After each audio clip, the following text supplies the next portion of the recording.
At Final 7 there's no room to hide anymore, and besides Romeo, nobody is. It's big buck hunting, and while the big players are gunning for each other, Taku 4 is still intact. Taku 4 is at the point where they have a majority, but the others seems to be either forgetting or ignoring it. The only thing Taku 4 have to do is stick together, and they have the season in the bag. The question remains, will they?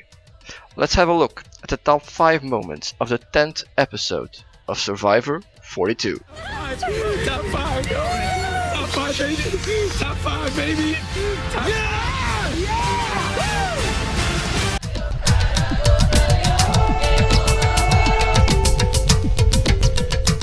Ever since Hai let his closest ally Lydia leave right before the merge, his game has been slowly flushing down the toilet. That's not how Hai sees it. Hai's on top of the world. He's under the impression that he just made a power move by taking out Roxroy. Interesting, since in that same episode he feverishly wanted to take out Romeo. It was only after Omer talked to him that he changed his mind.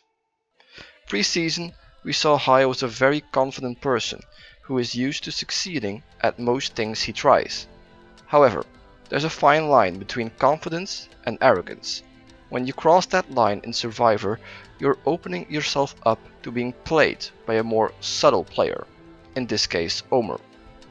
Hai thinks he is running the show, but in reality he's being led to the slaughter by Omer, and he's about to get a rude awakening. But our tribal went exactly the way that I wanted it to, again.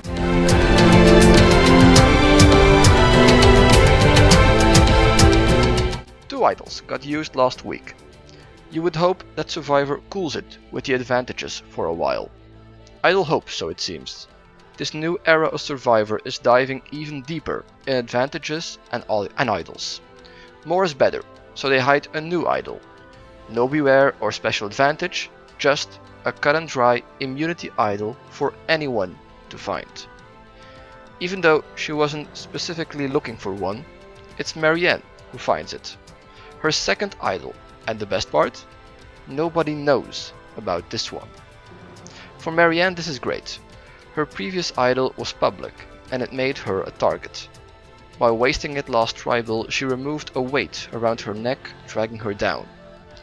To then find a replacement idol immediately after is best case scenario for her. Nobody knows about this one except her, giving Marianne a major trump card at endgame. Will she use it for herself or the Taku 4? Despite finding her third advantage, Marianne hasn't showed she can use one effectively. An idol needs capable hands to be deadly, after all. It's a freaking immunity idol! I'm not telling anyone about this. This one is going to be my secret and my secret alone. If I keep it good, I'm going to be good to the end.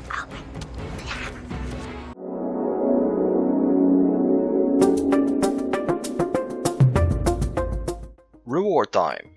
Lindsay wins her first challenge and gets to eat to stock up on some energy for the challenges to come. As per usual, she can choose 2 people to join her. She goes for Omer and Mike. Okay choices. One of her closest allies within Taku 4, and Mike, somebody they can pull in to get to the end. Historically, the reward trips have been opportunities for strategy. Most of the times this ends up in the forming of an alliance that not always matters that much in the grand scheme of things.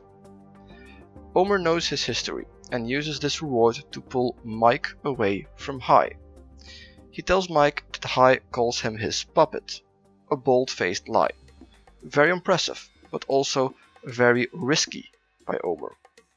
If Hai and Mike talk about this, it could very easily blow back on Omer. Omer is banking on the distrust between old Vati. Considering everything that has happened on Vati, it's not a bad risk to take. It's another proof that Omer is here to play, and he's playing well. He doesn't have any advantage, but he's directing where the game is heading without anyone catching on. Will he be able to keep this up until the end? Likey no likey.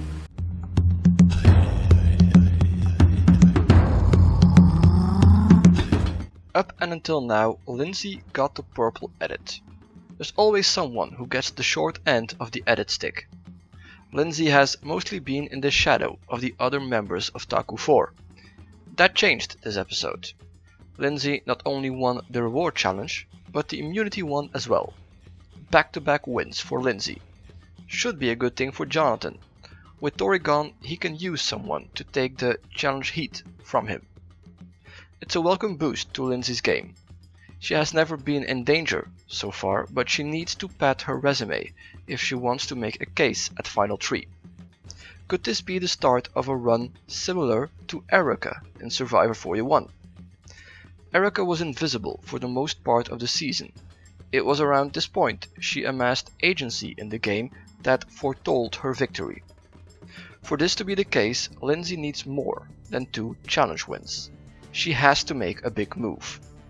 With connections like Drea and Marianne, she just might have the weapons to do just that. Second, individual challenge win, but first individual immunity, which means you are safe. You are in the 7.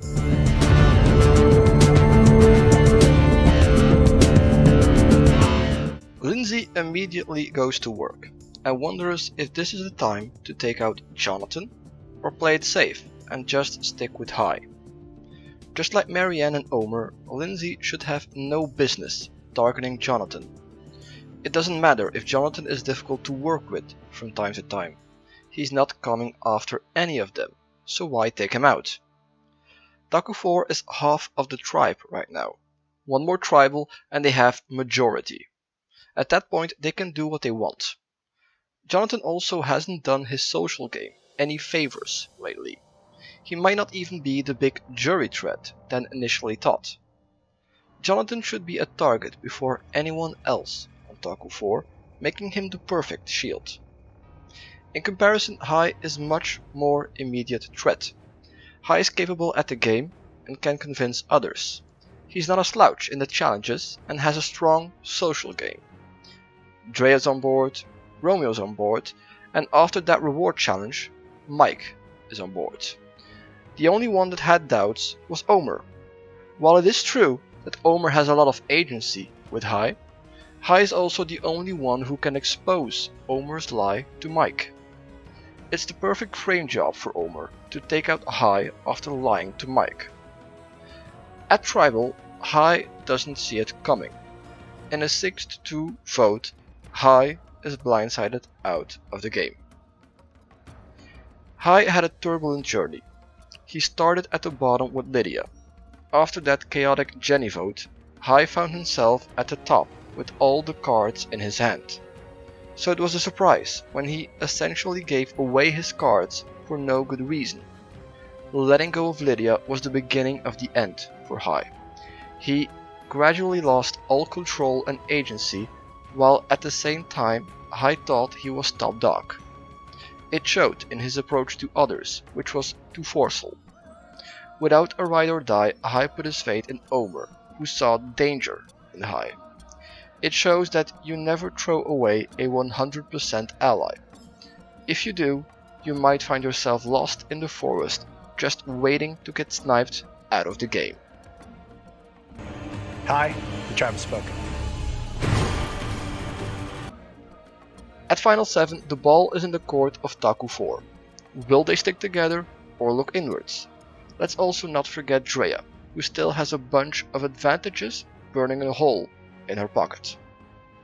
Let me know what you think, drop a like if you like, and I'll see you next time.